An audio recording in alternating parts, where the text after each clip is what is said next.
All right, guys, so I am a sucker for acquiring a bike that I do not need. So when my partner sent me this screenshot from a local community group on Facebook, I jumped in the car, cruised straight around and picked it up. Now I could see from the picture that there was one particular bike that I wanted to look at, and it was free. So even if it was junk, I could probably still use it for parts. But here it is. And I mean, it does show a few signs of rust and wear, but overall it's in pretty good condition. And with a bit of a tidy up, it'll be a quick and easy flip. The wheels are true, everything spins freely, and I think it'll clean up great. So here it is. It is a Reed Cycles Harrier. I believe this is just like the first generation of this bike. So I currently own one of these bikes in a 58 centimeter, which is my size. This is a 52 centimeter, so it is a small size. My kid's not yet into fixed gear riding, so this will be a nice quick flip. And yeah, I just thought I would show you guys how easy it is to make quick money on Facebook with just an afternoon of mucking around with bikes, which is what I love to do in my spare time anyway. So yeah, let's check it out.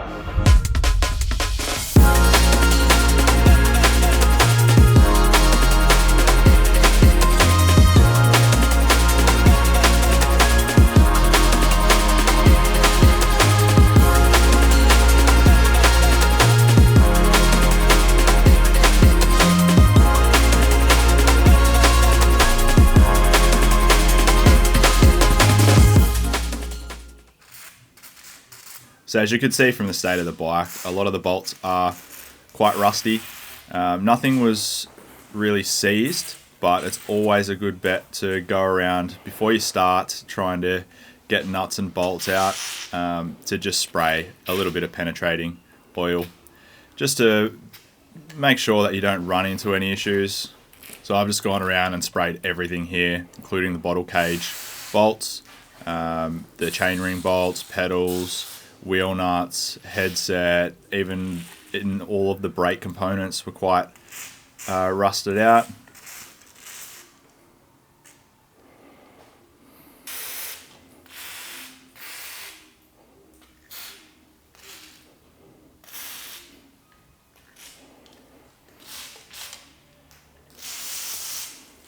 And you'll see here that I don't clamp the bike by the top tube. I know a lot of people are quite against clamping a bike by the top tube, which is understandable with aluminium and carbon fiber.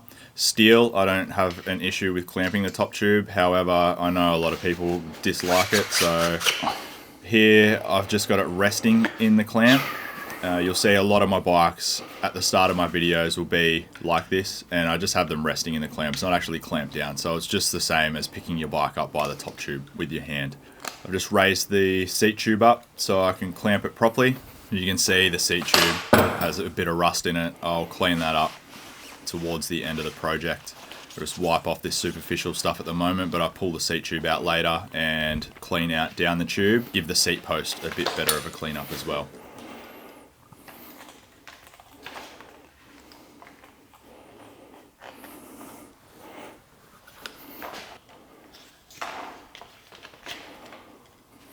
So yeah, like I said, all the bolts come undone quite easily.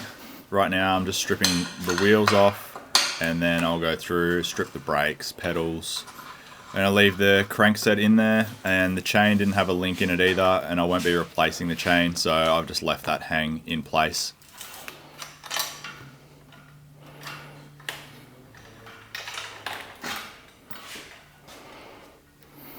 And the grips slid off quite easily, which is great. Makes my job easier. I was just taking the brakes off.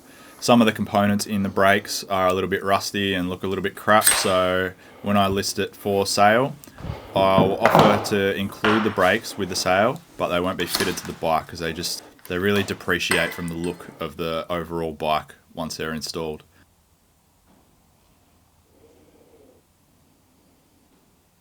Now the handlebars have quite a lot of superficial rust on them.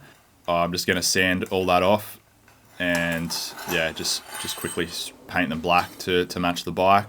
It's easy when you get bikes like this that are gloss black, because if there's any components that just had it, you just go through quickly and give them a coat of black gloss paint, and yeah, they come up $1 million.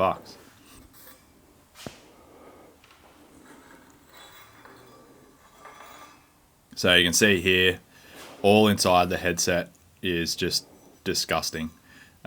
This bike, I don't know how long it lived outside for, but it had sat out on the lawn in the rain for quite a while by the look of it. But as you can see, the inside of the headset cups clean up great. There's no pitting, and even the bearings themselves, you'll see soon, they clean up really well as well. So now I'm just going through any stickers that aren't the manufacturing stickers. I'm just taking them off. Sometimes I'll take all the stickers off, depending on the model of the bike or the condition of the stickers. The stickers on this bike were in really good nick, so I just left them on there. It just makes it look more like a new bike if the stickers are in really good condition. So now I'm just used a little bit of citrus cleaner to take off the residue from the sticker. So yeah, now I'm just quickly going over the bike with a bit of Meguiar's compound. This stuff works really well on bikes.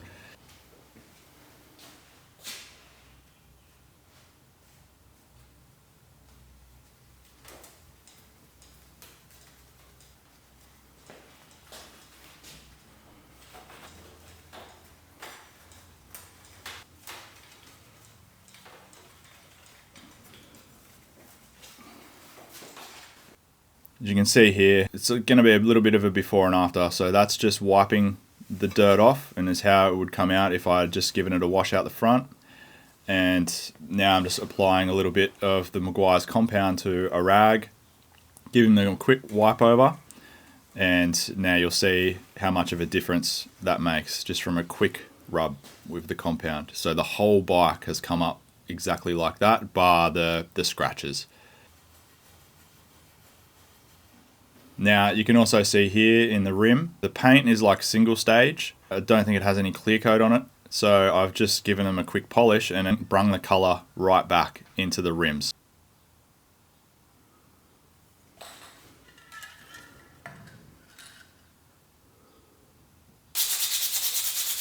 Right now I'm just sanding down the handlebars. You can see there I've got most of the rust off. And yeah, quick hit with some gloss black on the handlebars and back to brand new. And here are the headset bearings. So you can see they cleaned up quite well, cleaned up inside all of the races, and I've repacked them with grease. Now here I got the pedals that it come with.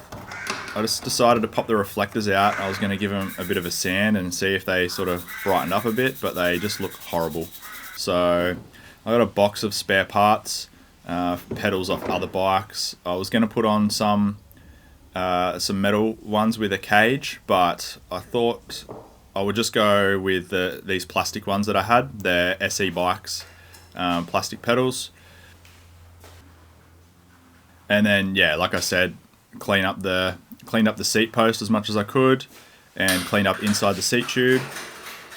And it also just gave the seat a bit of a polish with some leather polish, just to clean off any of the real caked in dirt marks. It is a white seat, so I couldn't get it perfect, but it looks so much better.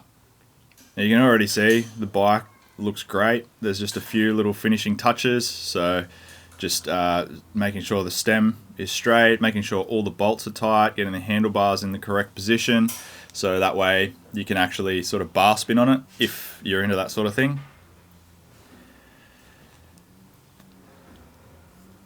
And last but not least, I'll just check the tyres.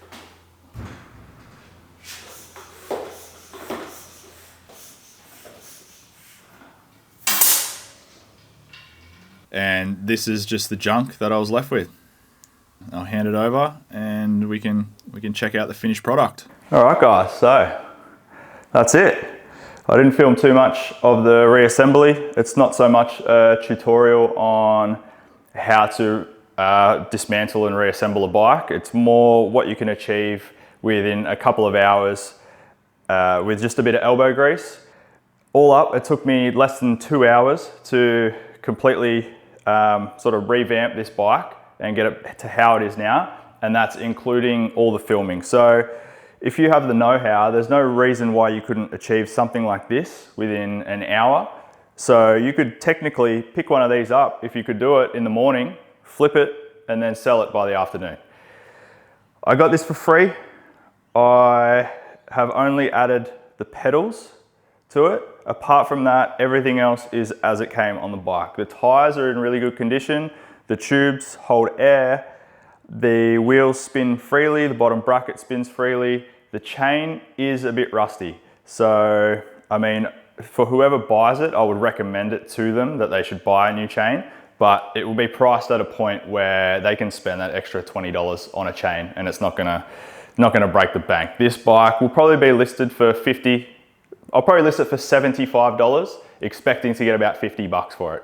And I mean, considering that I picked it up from around the corner from my house and spent 2 hours on it on a Sunday afternoon where I wasn't gonna do anything else anyway, and I really enjoy working on bikes, it's a quick way to make $50. So yeah, I'm pretty happy with how it turned out. The bike overall is in really good condition. The rims and the paint were like significantly dulled, I guess, from over time. It looks like it has sat outside for a lot of its life. You could see that by the amount of rust that was in the headset bearings and cups. The cups themselves look perfect when I took the bearings out. The bearings, the race had a bit of rust in it. I just cleaned all that out and then repacked them with grease, re-greased the headset, and bar spins for days. So yeah, whoever buys it, hopefully they make good use of it. The handlebars are extremely odd. There is like zero back sweep on them, so it didn't matter which way I put them, it just feels like they're backwards. But yeah, overall, really great bike. Yeah, hopefully it goes to a happy owner.